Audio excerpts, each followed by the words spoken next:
The UK suspends funding, follows the US, Canada, Australia, several more countries. Is this action proportionate, do you think? I think it is wholly disproportionate, and I think it's punitive. It will punish, like many financial sanctions do, the poorest and the most disadvantaged. There are 1 million people tonight, women, children, the elderly, the wounded, the sick, babies, the dying.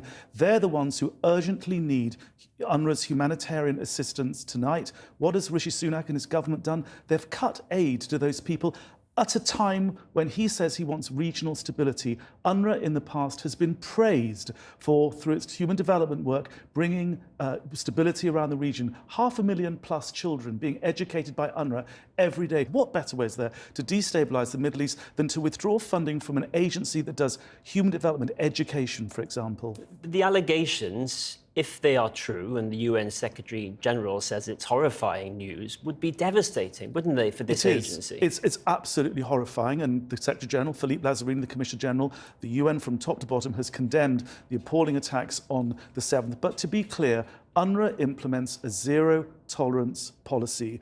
If you look at the Commissioner General's statement, he said he's got rid of these people in the interest to protect the interests of the agency before there's even prima facie evidence of wrongdoing. That's how seriously this zero-tolerance policy is implemented. It's a very serious allegation. UNRWA is doing an investigation. It will be clear, it will be transparent, it will be independent. Let's see what the result of that is. But I hope that by implementing a policy so robustly that the government, the British government and others will see that UNRWA is doing everything it can. And can I just very quickly pay tribute to the nearly 15,000 staff of UNRWA who are in a war zone delivering humanitarian assistance. 152 of those have been killed, and we ought to be paying tribute to those people who've given their lives in the service of humanity. Yesterday you had the International Court of Justice, calling on aid to be delivered to Gaza.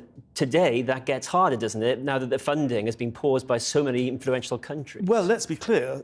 The president of the court, an American judge, Donoghue, made it clear in her judgment that impeding and restricting humanitarian assistance is a violation of the Genocide Convention. What does Rishi Sunak and Joe Biden do the very next day? They cut humanitarian assistance. A state party to the convention is doing that. And the US are the biggest backers, aren't they, of UNRWA? They are. So can the agency, which is a lifeline to so many people in Gaza, can it survive without that level of funding? Well, certainly UNRWA is facing an existential threat tonight. It's under huge political pressure, and it always has been from the Israelis and the far right, and now the Israeli cabinet in America, and also and others. But ever since I have been in UNRWA, it's gone through a financial crisis. Nothing like this, surely. No, well, Trump defunded the agency to the tune of more than $300 million in 2018. Now you've got Finland, Italy, the US, Canada, Australia, and everyone else as well. I mean, do you think there's a risk it doesn't survive? UNRWA has to survive, and UNRWA will survive. It may have to make trimmings, it may have to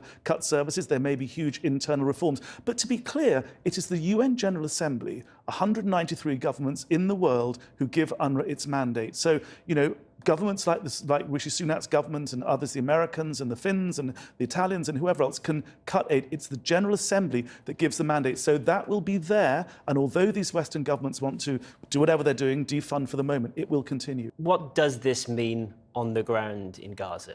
Well, it's not just in Gaza. It means that the work that UNRWA is doing with these desperate people on the ground fleeing war in UNRWA facilities, their aid is now under threat. But UNRWA also delivers humanitarian work in Syria, in Lebanon, in Jordan and the West Bank. Tonight, as the Middle East risks a regional conflagration, that human development work, thanks to these frankly irresponsible decisions, are now under threat. If I could just end by saying, it's been said on Twitter X, this is a bit like suspending funding to the NHS because Lucy Letby killed some babies.